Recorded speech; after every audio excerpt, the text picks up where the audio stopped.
Tout d'abord, j'aimerais savoir pourquoi la COP21 cette année se déroule en France. Peu de pays étaient candidats. Nous, la France, on s'est dit, mais si ça n'a pas marché à Copenhague, ça doit marcher à Paris, parce qu'on est un pays qui sait non seulement accueillir, mais qui sait prendre ses responsabilités.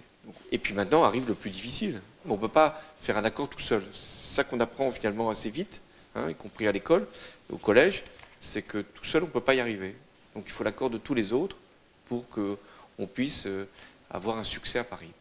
Est-ce qu'il y a un potager à l'Élysée? Vous faites attention qu'ils soient locaux, ces légumes?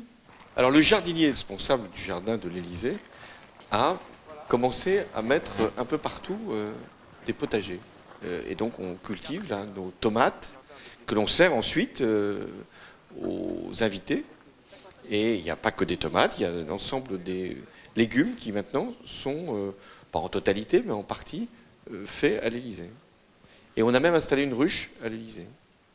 En tant que citoyen, quelle voiture préférez-vous? Une voiture hybride non polluante ou une voiture à moteur à explosion? J'ai intérêt à donner la réponse A. Mais il ne s'agit pas de dire sa préférence, il faut aussi montrer l'exemple. Et ici, à l'Élysée, il y a des véhicules électriques et la voiture que j'utilise est une voiture hybride. Alors il y avait une difficulté, c'est qu'il fallait avoir une voiture blindée pour le président de la République, ces conditions de sécurité, et qui puisse être aussi hybride. Ça n'existait pas, donc on a commandé une voiture blindée hybride. Monsieur, est-ce que vous avez peur pour les gens qui sont sur les côtes? D'abord, je vais te raconter une histoire. J'ai rencontré dans le Pacifique des chefs de gouvernement de pays qu'on appelle pays des îles. Leur pays, c'est une île. Et ils m'ont dit, nous ne savons pas si dans 30 ans ou 50 ans, on aura encore un pays. Parce que les eaux peuvent nous submerger. Donc l'élévation du niveau de la mer, c'est vraiment... ça se passe aujourd'hui. Tu as tout à fait raison.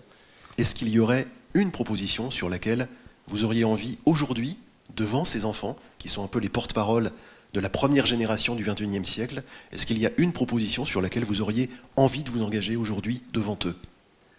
Oui, moi l'engagement que je dois porter devant eux, c'est de réussir au mois de décembre la conférence de Paris. Ça ne sera pas mesuré dans 5 ans ou dans 10 ans, ce qu'on est en train de faire. C'est ce qui va avoir comme conséquence dans 30 ans, 50 ans, donc à l'horizon de votre propre vie.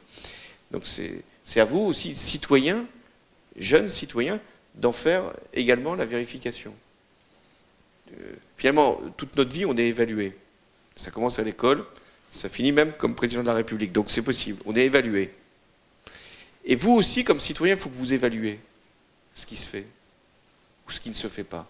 Et deuxièmement, c'est de vous dire individuellement, collectivement, comme vous l'avez fait avec vos enseignants dans le collège, qu'est-ce qu'on peut faire nous ?